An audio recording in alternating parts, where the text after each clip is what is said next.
मात्र तो होतो. आहे का नाही गंमत? याच्या नादी लागू नका. घामाचं ते आपल्या कामाचं आहे, दुसरं आपल्या कामाचं नाही माय बापू. पण धुंदुकारीला अनेक सवयी लागल्या. मग त्या सवयी पूर्ण करण्यासाठी त्यांनी चोरीही करायला सुरुवात केली, डाके टाकायला सुरुवात केली. घरामध्ये वेश्या आणून ठेवल्या, त्यांचं नृत्यकाम सुरू झालं. ज्या घरामध्ये भगवद्गीतेचं पठण व्हायचं, ज्या घरामध्ये वेद मंत्रांचा उच्चार व्हायचा, ज्या घरामध्ये भागवताचं चिंतन व्हायचं, त्या घरामध्ये हे असं व्हायला लागलं. काय वाटेल त्या पित्याला? शेवटी तो पिता हाय खाऊन खाऊन खाऊन मरण पावला.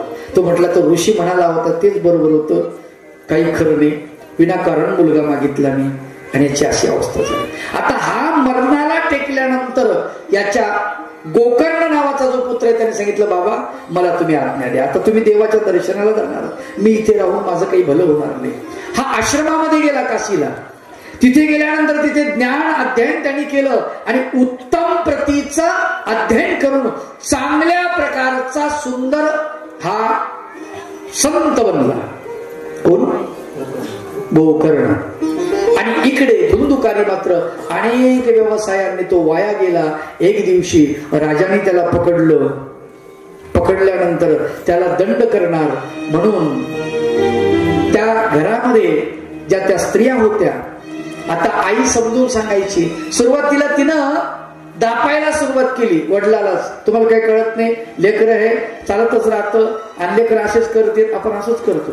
बाप जर खवळला ना, बापानं समजा डोळे लाल वगैरे केले, आई आडवी जाते, जाऊ द्या ना, आजच्या दिवस झालं, उद्या ते करणार नाही, आणि जाऊ द्या मी सांगते त्याला समजून, आम्ही काहीच समजत नाही. असं नका करू, तुमचंच खूप मोठं नुकसान आहे.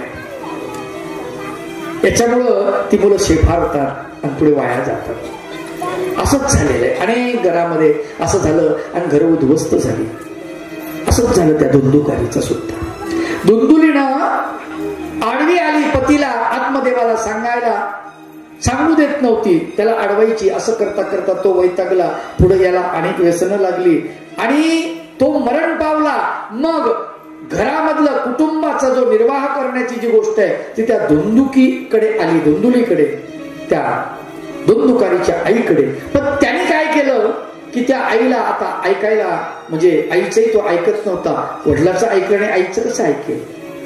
तेही ऐकणं बंद करून टाकलं. आणि धुंदुकारीनं आपल्या आईला शेवटी एक दिवस त्या घरात येणाऱ्या वेश्येच्या सांगण्यावरून, ते म्हणे तुला ती पाहिजे म्हातारी का आम्ही पाहिजे सांग, ती पाहिजे सांग. तर मग आम्ही निघून चाललो. त्यांनी सांगितलं तुम्ही निघून जाऊ नका, मी तुमच्याशिवाय जगू शकत नाही. मग त्या म्हातारीचं काहीतरी कर. बरं वाईट तिला मारून टाकलं. म्हातारीचं डोक्यात दगड घातला. त्यांनी राग आला प्रचंड. घरातून जाय म्हणला. कुठं जाणार ती आता?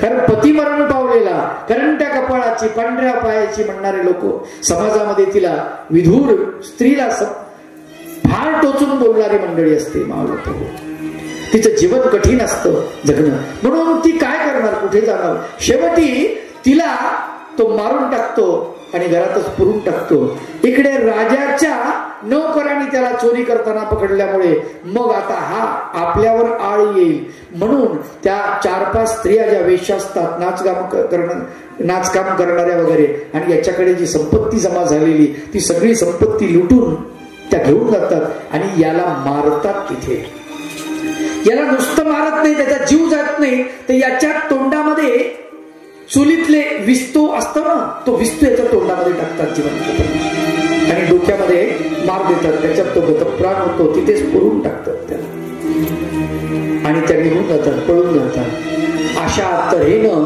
धुंदुकारी जो आहे त्याचं वाटोळं होऊन जातं. काही शिल्लक राहत नाही. पण याचा जो बंधू आहे गोकर्ण, तो मात्र तिथे विद्याभ्यास करतोय. त्याला तिथे स्वप्न पडतं की मी मरण पावलोय दादा, मला याच्यातून सोडवा. आणि मग तो आपल्या भावाचं तिथे क्रियाकर्म करतो. काशीमध्ये लोकांना जीव घालणे वगैरे वगैरे काही करतो तो. ते केल्यानंतर सुद्धा हा सुटत नाही. लक्षात घ्या कशासाठी सांगतोय मी, हा सुटत नाही. मग काय करायला पाहिजे? तो पुन्हा स्वप्नामध्ये येतो. तो म्हणतो, दादा अरे मी सुटलो नाही याच्यातून, मला सोडव रे. मग तो या ऋषीकडे जाय, त्या ब्राह्मणाकडे जाय, त्या संताकडे जाय, त्या विद्वानाकडे जाय, त्यांना विचारतो की याला कसं मुक्त करायचं. मग कोणीतरी सांगतं की तुम्ही एक काम करा, भागवताचं वाचन करा. जसं भागवत त्याने श्रवण केलं तसा तो त्या दुःखातून मुक्त होईल. आणि म्हणलं ठीक आहे. आता हा घरी येतो. घरी आल्यानंतर ज्या गल्लीमध्ये याचं घर असतं ना, त्या गल्लीत कोणी जात नाही. कारण लोकाला रात्री जर त्या गल्लीतून गेले की तो दिसतो, लोकाला दिसायचा. मग कशाला जातील लोक त्या रस्त्यानं. तो रस्ताच बंद झाला, त्या घराला कुलूप लागलं. लोक रात्री तर काय दिवसाही नको म्हणले, मातीत जाऊ तिकडं. बेकारच होतं ते. जिवंतपणी तसं होतं, मेल्यावर किती त्रास देईन म्हणले. लोकांना जायला बंद करून टाकलं, त्या रस्त्यानंच जाणं बंद केलं. शेवटी काय झालं, त्या दुंदुकारीला सोडवण्यासाठी हा गोकर्ण तिथे गेलाय ना, घराचं कुलूप काढलं, आतमध्ये गेला. एक झाड वाढलेलं होतं बांबूचं, आणि त्या बांबूच्या झाडामध्ये बुंद्यामध्ये तो बसलेला होता. याने ते घर झाडून काढलं, स्वच्छ केलं, घरातलं जळमट वगैरे काढून टाकली, सगळं स्वच्छ केलं. म्हणताना हात फिरे तिथे लक्ष्मी ठरे. लक्ष्मी कुठेही वास करत नाही, म्हणून स्वच्छता अत्यंत महत्वाची आहे. त्यानं घर स्वच्छ केलं, झाडून काढलं, सारून काढलं, रांगोळ्या काढल्या, गोमूत्र आणलं, गोमूत्र शिंपडलं, त्यांनी घर स्वच्छ करून टाकलं एकदम. स्वतः स्नान केलं आणि भागवताचा ग्रंथ घेऊन समोर असा बसला आणि त्यांनी भागवताचं पारायण करायला सुरुवात केली. जसं जसं भागवताचं पारायण सुरू झालं, एक एक खंड जसा जसा संपत होता आणि त्या दिवशीची कथा संपली, तसं 7 दिवसामध्ये त्या गाठी ज्या आहेत ना वेळूच्या, त्या फुटायला लागल्या, त्याचा आवाज यायला लागला, त्याच्यातून तो मुक्त व्हायला लागला. कोण? दुंदुकारी. 7 दिवसाच्या कथाच्या श्रवणानंतर दुंदुकारी त्या दुःखातून मुक्त झाला. लक्षात. आता हे त्याला प्रमाण आहे की भगवंताची कथा जर आपण ऐकली तर आपण अनेक दुःखातून मुक्त होऊ शकतो. अनेक दुःखातून आपण मुक्त होऊ शकतो ती कथा ऐकल्यानंतर.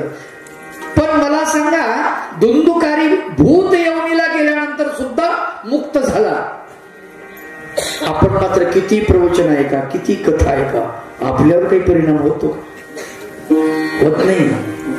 व्हायला पाहिजे, है की नाही? व्हायला पाहिजे. आपण भांडणं बंद करायला पाहिजे, सगळ्याशी प्रेमानं वागायला पाहिजे. आता ही इतक्या माऊल्या इथं बसल्या, है की नाही? असं कुठल्या सणावाराला एकत्र येता का तुम्ही? असं इतक्या नाही येत. तिच्याशी माझं जमत नाही, माझ्याशी तिचं जमत नाही, हे की नाही? माणसाचं माणसाची जमत नाही, बायाचं बायाची जमत नाही, सासूचं सुनाशी जमत नाही. किती दिवस जगणार आहेत माय बापू आपण? नाही का? पाण्याचा बुडबुड आहे देह, म्हणजे कधी निघून जाईल माहितीये का? कल्पना नाही ना त्याची. म्हणून आपण सगळ्यांनी एकत्र राहिलं पाहिजे, सगळ्यांनी एकामेकाला गोड बोललं पाहिजे. चांगलं. हेच तर गीतेमध्ये फार सुंदर शिकवलेलं आहे भगवान गोपालकृष्णाने. सत्यम प्रिय हितम चेत स्वाध्यायाभ्यसनम चैव वाङ्मयम तपोच्यते. भगवंत म्हणतात, अर्जुना लक्षात ठेवून आले, अनुद्वेगकरम वाक्यम. अनुद्वेग, कुणालाही लागेल असं बोलू नको, उद्वेग रहित बोल. दुसरी गोष्ट त्यातला महत्वाचा मुद्दा पुन्हा सांगतात भगवंत, अनुद्वेगकरम वाक्यम सत्यम प्रियहितम चयत. सत्य बोल, प्रिय बोल. स्वाध्यायाभ्यसनम चैव, असा जर स्वाध्याय तू केला आणि दररोज त्याचा अभ्यास केला, गोड बोलण्याचा, गोड बोलण्याचा, तर काय होईल म्हणाले? वाङ्मयम तपोच्यते. ते वाङ्मयीन तप आहे म्हणाले. वाङ्मयीन तप, शास्त्रीय तप आहे. आमची वाणी आम्हाला बनवावी लागते, नाही का? भगवंताने सगळं शिकवलेलं आहे बाबा, पूर्ण शिकवलेलं आहे. आणि म्हणून ती कथा अत्यंत महत्वाची आहे. ती कथा श्रवण केल्यानंतर आपण दुःखातून मुक्त होतो. ती कथा परीक्षितीने ऐकली आणि तो मरायला तयार झाला. ती कथा दुंदुकारीने ऐकली आणि तो भूत योनीतून मुक्त झाला. आपण तर जिवंत आहोत, आपल्याला फायदा नाही होणार का? नक्की होईल आपल्याला फायदा. श्रद्धापूर्वक आपण ऐकली पाहिजे आणि श्रद्धा ठेवून त्याचं श्रवण केल्यानंतर भगवंत, जसं तुम्हाला सांगतो, आपण आपल्यात एक पद्धत आहे महानुभाव पंथामध्ये, लीळा चरित्र वाचत असताना, लीळा वाचताना लीळा संपली की आपण दंडवत म्हणतो, म्हणजे त्या लीळेला नमस्कार केला पाहिजे. भगवंताची कथा सुरू झाली की दंडवत, संपली की दंडवत. फार महत्वाची गोष्ट आहे, त्याला दंडवत केला पाहिजे, नमस्कार, त्याच्या कथेला नमस्कार, त्याच्या चारित्र्याला नमस्कार, त्याच्या चालण्याला नमस्कार, त्याच्या बोलण्याला नमस्कार, त्याच्या वेणू वादनाला नमस्कार, त्याच्या विचाराला नमस्कार, त्याच्या आचाराला नमस्कार, त्याच्या सगळ्याच गोष्टीला नमस्कार. कारण सर्वांगाने कृष्ण चांगला आहे, सर्वांगाने, सर्व बाजूनी कृष्ण कसा आहे, मधुर आहे, चांगला आहे, गोड आहे. संत फार सुंदर वर्णन करतात. मधुराष्टकम नावाचं अष्टक लिहिलेलं आहे आणि त्यात त्यांनी वर्णन केलेलं आहे, फार सुंदर वर्णन आहे. अधदम मधुरम वदनम मधुरम, अधदम मधुरम वदनम मधुरम, नयनम मधुरम हसितम मधुरम, नयनम मधुरम हसितम मधुरम, अधरम मधुरम वदनम मधुरम, अधरम मधुरम वदनम मधुरम, रखिलम मधुरम, मधुराधिपते रखिलम मधुरम.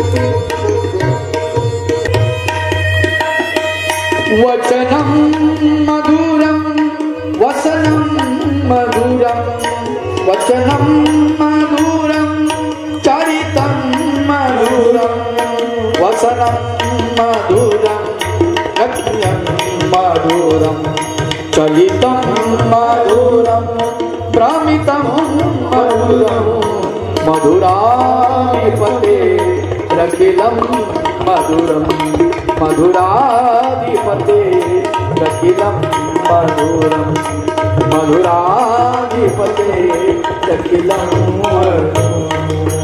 वेणु मधुर. भगवंताची जी बासरी आहे ती सुद्धा मधुर आहे.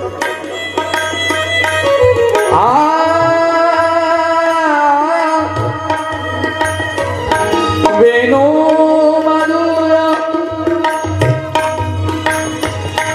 रेणुर मधुर, वेणुर मधुर, रेणुर मधुर, पाणीर मधुर, पादो मधुर, पाणीर मधुर, पादो मधुर, नृत्यम मधुरम, नृत्यम मधुरम, सख्यम मधुरम, मधुराधिपते रखिलम मधुरम, मधुराधिपते रखिलम मधुरम, मधुराधिपते रखिलम. कृष्ण सर्वांगाने गोड आहे, मधुर आहे, त्याचे पाय मधुर आहे, पादव मधुरो, वेणू मधुरो, जी बासरी तो वाजवतो ना ती सुद्धा मधुर आहे, गोड आहे. चलितम मधुरम, त्याचं चालणं मधुर आहे. आपलं चालणं कसं आहे, पाहुणे आले, पाहुणे आले घरी आणि आईनं पोरीला सांगितलं, बाई पाहुणे आले, बरं चांगलं चाला, पाहुण्याच्या समोर असं तर पदर बदर घी नीट.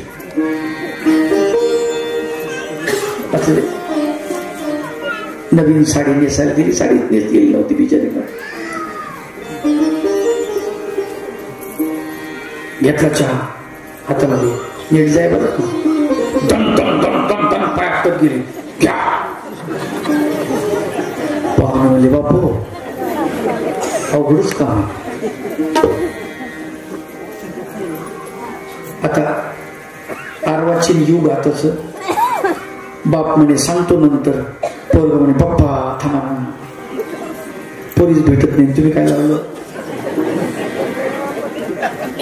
आणि ते पायनं कशी आली म्हणजे दन दन दन आपल्या घरात असे घर कसं आपल्या इथं साधू संत येतात, चांगले चांगले माणसं येतात, राजकारणी लोक येतात, आणि अशी दन दन दन चालत आल्यावर लोक म्हणतील कसली पोरगी आणली बाप्पा. आवडी मोरासारखे चाल असली पाहिजे. हंस गती चाल कशी पाहिजे, हंसासारखी. का लक्षात. बोलणं कसं पाहिजे, अगदी मधुर. भगवंताची वाणी मधुर आहे. मारताना सुद्धा पुढच्या शत्रूला हसवतात भगवंत. हसता हसता त्याला मरण देतात पुरुषाला. तो मरतो पण मरताना त्याला मस्त वाटतं, मजा वाटते. ते म्हणतात मार कृष्णा मार, मरायला तयार आहे. अशी मजा आलीच नाही म्हणली जीवनामध्ये कधी. तो मरायला तयार होतो श्रीकृष्णाच्या हातातून. इतकं सुंदर त्याला वाटतं, इतकं सुंदर त्याचं वागणं, त्याचं चालणं, त्याचं बोलणं.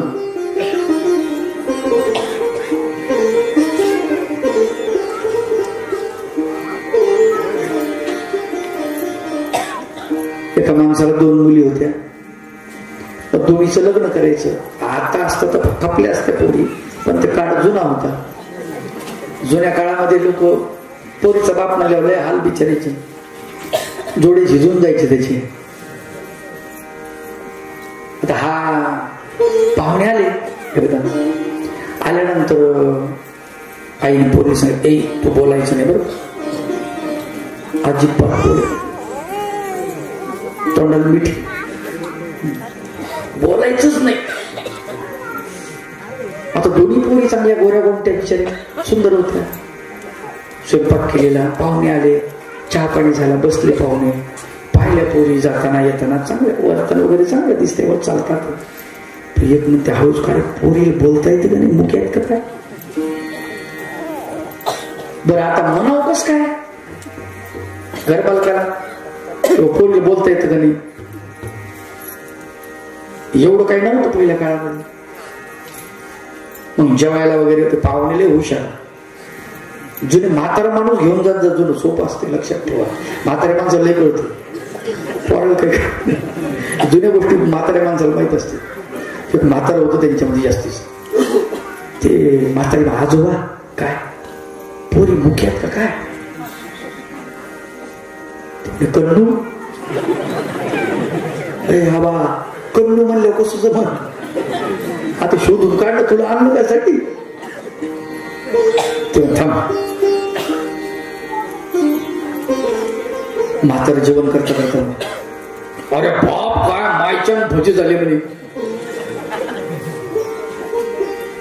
कोणी केले म्हणे भजे.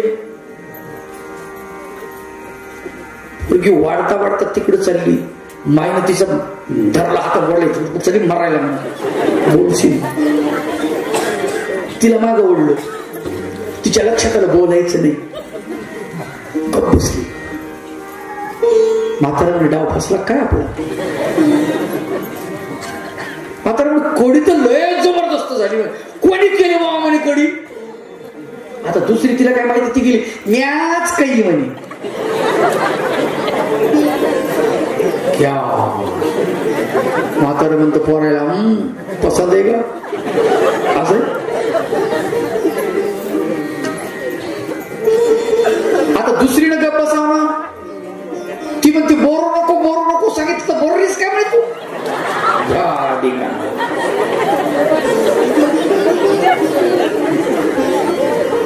पाहुणे म्हणजे येत, सांगतो तुम्हाला कळवतो, लेटर पाठवतो, पत्र पाठवतो. आमचं बोलणं, आमचं चालणं, आमचं वागणं, आमचं पाहणं सगळंच म्हणजे असं मंगलमय असलं पाहिजे, सुंदर असलं पाहिजे, मधुर असलं पाहिजे. कृष्ण सर्वांगाने मधुर आहे, सर्वांगाने मधुर आहे. आणि त्याची कथाही अत्यंत गोड आहे, ती मधुर आहे, ती छान आहे. म्हणून आम्हाला भागवत ज्यावेळेस ऐकायचे, आम्हाला श्रवण करायचे, ही मधुर कथा भगवंताची आपल्याला श्रवण करत असताना टायमिंग ठेव माझ्याकडे.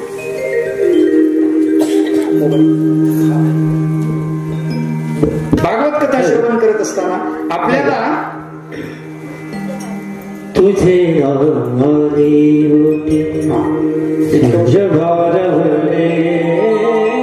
तुझे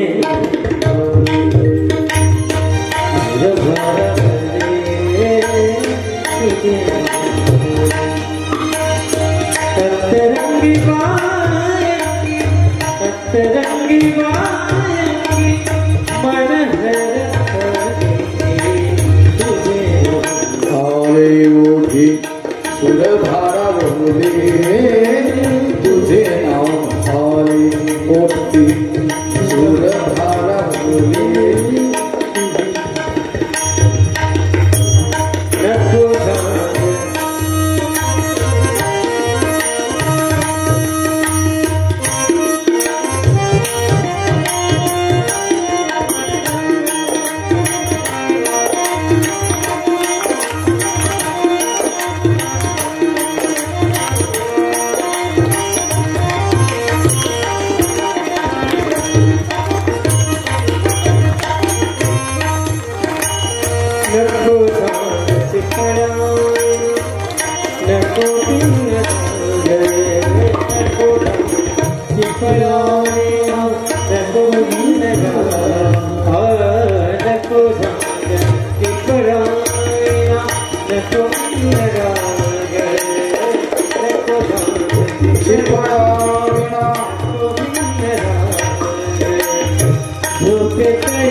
तुझे नाम आले ओठी सुरभारा बोले तुझे नाम आले ओठी सुरभारा बोले तुझे नाम आले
भगवान गोपाल कृष्ण सर्वांगाने सुंदर आहे.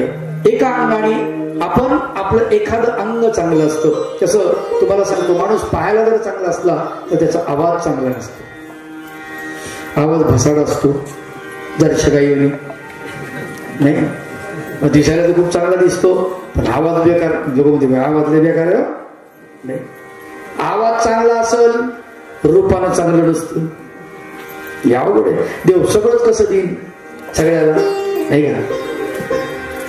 बरं रूपही चांगलं आहे, आवाजही चांगला आहे, तर अवगुणी जास्त नाही लय कठीण असतं. सगळंच आपल्याला चांगलं कसं भेटत? तुम्ही म्हणून देवानं आम्हाला चांगलं दिलं पाहिजे, गोरगोमटा चेहरा दिला पाहिजे, हरणासारखे डोळे दिले पाहिजे, सगळं चांगलं दिलं पाहिजे देवानं. अरे चांगलं भगवंतानं आपल्याला दिलं पाहिजे याच्यासाठी आपण चांगलं चांगलं कर्म केलं पाहिजे. मागच्या जन्मात जसं कर्म केलं तसं आपल्याला हे भेटलं. असं कुठला तरी बुटका बाबा असं त्याच्या पात्री मला भजन घडलं असं शरीर भेटलं. शुगर झालेली असन, बीपी झालेली असन, मलाही शुगर बीपी झाली. मग जसं तुम्हाला पात्र भेटलं तसं तुम्हाला पुढे मिळणार देव. असंच आहे, जे केलं जसं केलं तसंच होतं पुढं. आलं का लक्षात? आणि म्हणून महानुभाव पंथात म्हणतात की पात्र पाहून दान केलं पाहिजे. दान कुठं करावं? कोणालाही करू नये. त्याच्यामुळे म्हणतात, दुसरं काहीच कारण नाही. आलं का लक्षात? देह, मनुष्य देह हा अत्यंत महत्वाचा. भगवंत सर्वांगाने चांगले आहेत. भगवंताचे डोळे सुंदर आहेत, भगवंताचे हात सुंदर आहेत. ज्याला अजान भाऊ सर्वज्ञ श्री चक्रधर प्रभूंचं वर्णन करत असताना 32 लक्षणांनी युक्त अशा प्रकारचं वर्णन आलेलं आहे. चक्रधर भगवंत भगवान गोपाल कृष्णाचं वर्णन करताना भगवंत 32 लक्षणांनी युक्त आहे, सुंदर. जे जसं पाहिजे ते तसंच आहे. आपलं तर म्हणजे चेहरा सुंदर असेल, नाक जर लंब असेल तर विद्रूप दिसते ते, पण त्याला काय करणार? कापता येत नाही ना, आहे की नाही? बरं चपटा असेल तर काय करा? त्याला काय चिमटा लावू नका. वडलं बी असतो आम्ही, आहे की नाही? वडलं बी असत. पण तुम्हाला सांगतो ते टिकत नाही ना तसं. बरं समजा प्लास्टिक सर्जरी केली, आता नवीन पद्धतीनं चांगलं मस्त सुशोभित नाक बसवलं, पण त्याच्यावर माशी बसली तर उठवता येईल का? मग लोकांना कळत नाही नकली आहे. बरं आता असंच आहे, सगळं नकलीच. आपण घराच्या बाहेर पडतो ना, केसाला असं असं करून मागून पुढून त्याला ते पांढरे झालेले त्याला कळत आहे. तोंडाला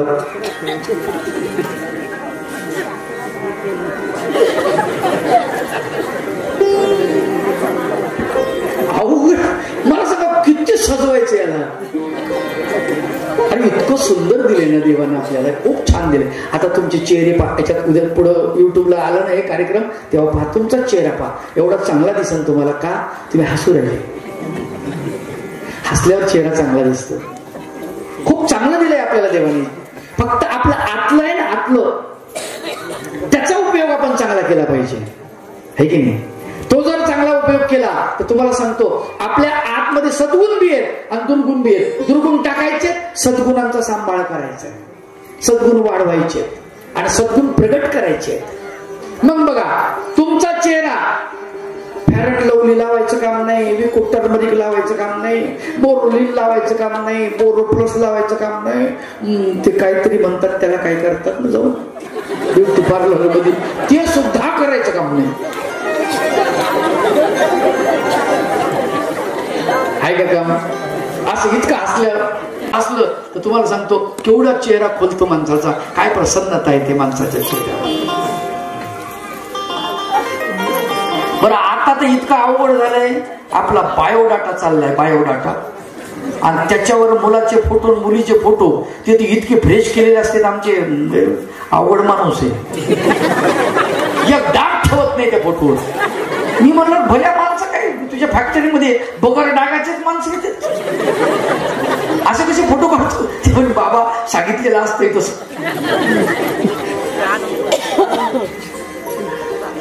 आहे की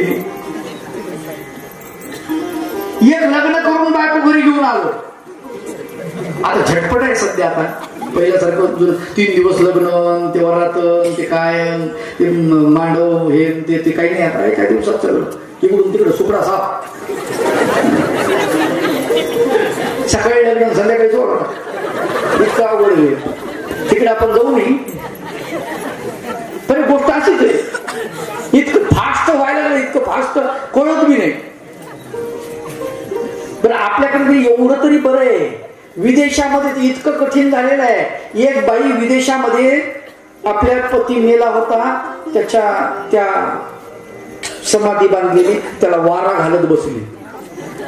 आणि आपल्यासारखा एक पत्रकार तिकडे गेला, फोटोग्राफर असं बिचारा, आपल्या आईने तो भाऊ सारखं गेला तिथं. त्यांना नवल वाटलं, अरे हे तर भारतात दिसतं एवढं प्रेम पतीविषयी, आणि इकडं कसं काय बा.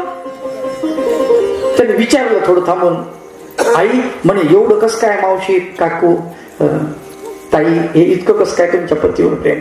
ते म्हणतात काही नाही, माझे पती जेव्हा मरण पावायच्या अगोदर मला म्हणले, माझी ही जी कबर आहे ही सुकेपर्यंत कमीत कमी तरी दुसरं लग्न करू नको, मग ती सुकलं पाहिजे म्हणून हवा घालते. अवघड आहे, कठीण आहे का.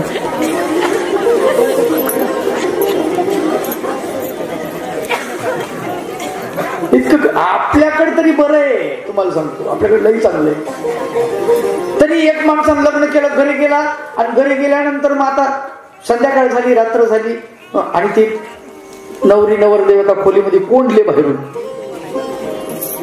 त्यांचा प्रपंच सुरू झाला. सकाळी ते उठल्यानंतर ती बाईने चहा वगैरे आणला, म्हणजे उठा चहा घ्या. कोण आहे तू, दचकलं मोठ्यानं. काय झालं, मी तुमची